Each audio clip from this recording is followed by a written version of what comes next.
সাত সকালে আমরা বের হয়েছি পর্যটক নগরী কক্সবাজার থেকে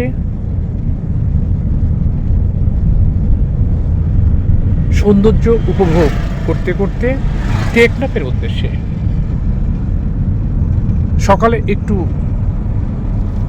মানুষ চলাচল কম থাকায় দুই দিকের দৃশ্য দেখে যেন প্রাণটা জুড়িয়ে যায়।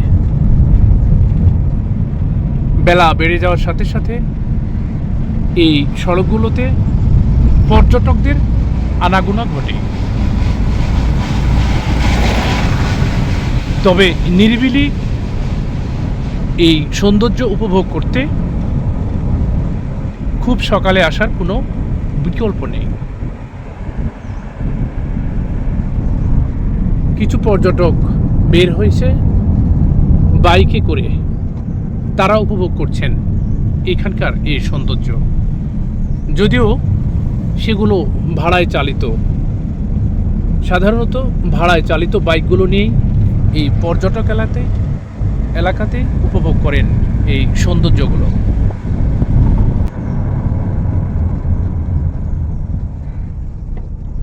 আমরা নিজেদের গাড়ি নিয়ে এসেছি বলে আমাদের এই সাত সকালে সৌন্দর্য দেখা একেবারেই পরিপূর্ণতা পেয়েছে।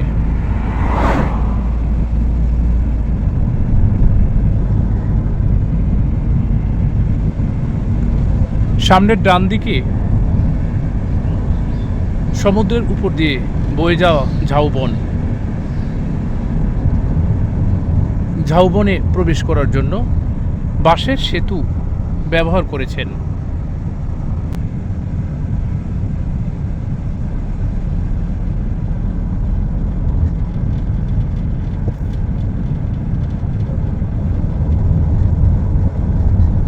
কি অপরূপ দৃশ্য!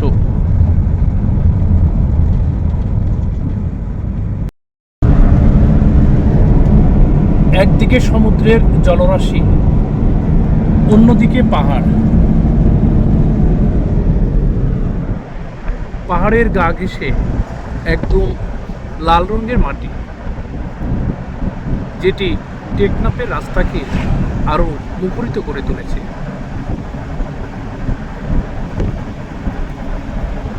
সমুদ্রের গা ঘেঁষে রয়েছে ঠিক কারুকার্যের মতো সব নৌকা, যেগুলো সাজিয়ে রাখা হয়েছে সমুদ্রের একদম কোল ঘেঁষে। দূর থেকে পাহাড়ের সৌন্দর্য উপভোগ করা গেলেও কোনো মানুষের সন্ধান মেলেনি পাহাড়গুলো ঘিরে।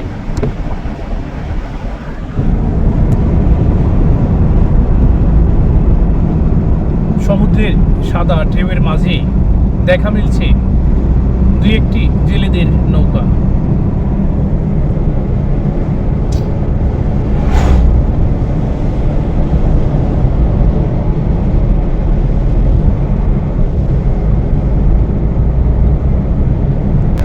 আবার পানপরেরও দেখা মিলেছে পাহাড়ি, একদম পাহাড় ঘিরে।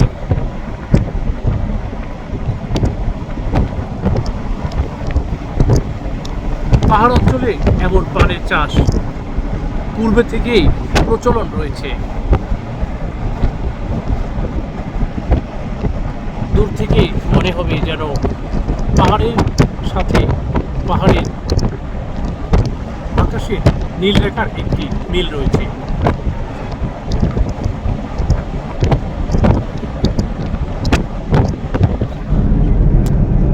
সমুদ্রে মাছ ধরতে জেলেরা তাদের নৌকাকে সাজিয়েছে বধূরূপে।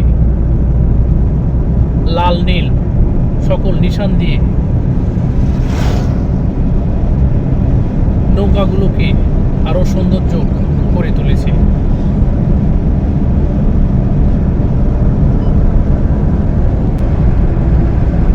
ঢেউগুলো দেখতে সাদা রঙের মনে হলেও সমুদ্রের খুব নিকটে গেলেই বোঝা যায় সবগুলোই নীল রং।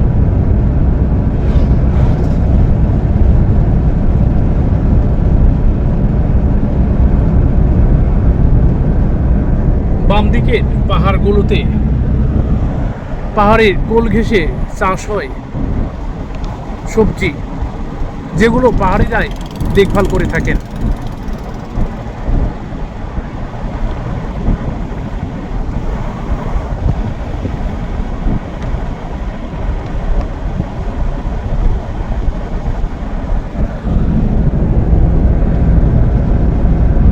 আবারও ঝাউবন, ঝাউবনগুলো কেবলমাত্র বাংলাদেশের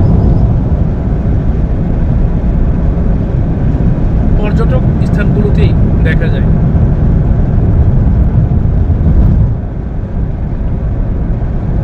ঝাউবন আর বাম দিকে পাহাড় আর সামনের সেই সৌন্দর্যের রাস্তাটি দেখতে দেখতেই আমাদের টেকনাফের দিকে ছুটে চলা।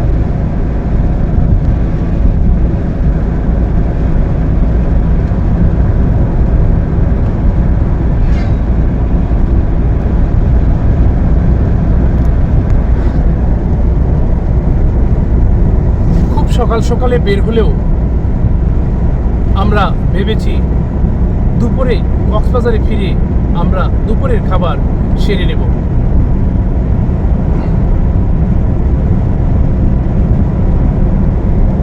আবারও বাম দিকে পাহাড়গুলো যেন উঁকি দিচ্ছে মহাসড়কের দিকে।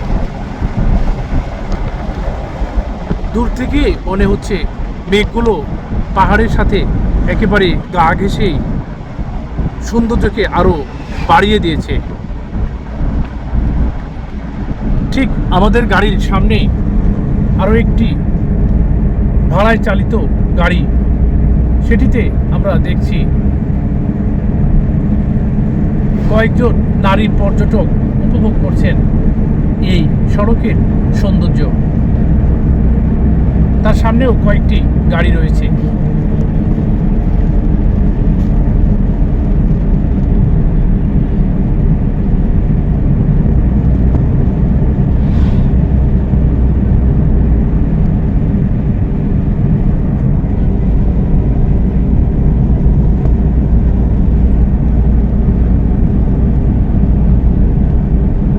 সম্ভবত এই গাড়িগুলোকে বলা হয় চাঁদের গাড়ি। কক্সবাজারের বাইরেও বাংলাদেশের এলাকায় যে সকল এই গাড়িগুলো ভাড়ায় চালিত তাদেরকে চাঁদের গাড়ি হিসেবে আখ্যায়িত করে পর্যটকরা।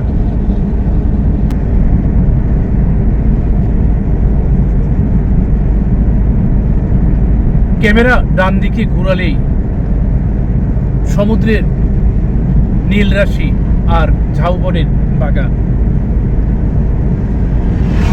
ঠিক তেমনই ভাবে সামনের দিকে পর্যটকদের গাড়ি, কয়েকটি চাঁদের গাড়ি চলছে টেকনাফের উদ্দেশ্যে। আমাদেরও গন্তব্যস্থল সেই টেকনাফ।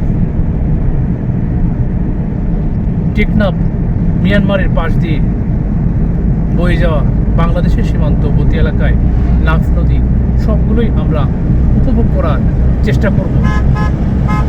বাম দিকে রয়েছে সৌন্দর্যের সব পাহাড়গুলো।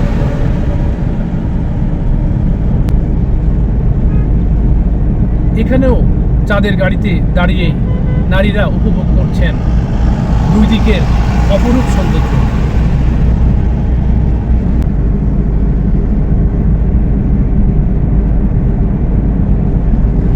দাঁড়িয়ে অথবা বসে ভিডিও করলে হয়তো আমরা এতগুলো স্পট সৌন্দর্য দেখাতে পারতাম না। তাই তো গাড়িতে বসেই ভিডিও করছি যত সব সৌন্দর্য। এখানেও আমরা লক্ষ্য করেছি বেশ কিছু জেলেদের নৌকা অপরূপ সেজে দাঁড়িয়ে রয়েছে জেলেদের অপেক্ষায়।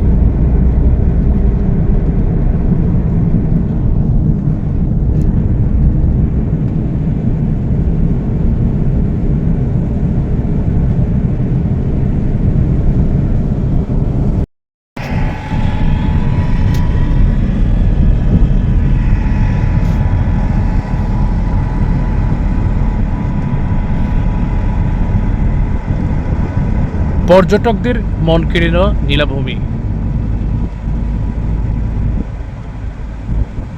প্রতি বছরেই নভেম্বর থেকে ফেব্রুয়ারি পর্যন্ত এই কক্সবাজার অঞ্চল জুড়ে পর্যটকদের সমারোহ ঘটে থাকে।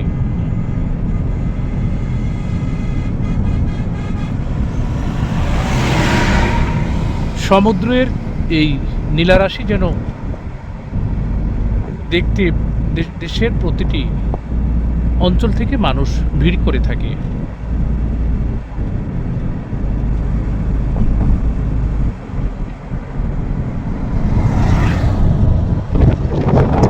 সড়কে চলতে মাঝে মাঝে রয়েছে রিসোর্ট।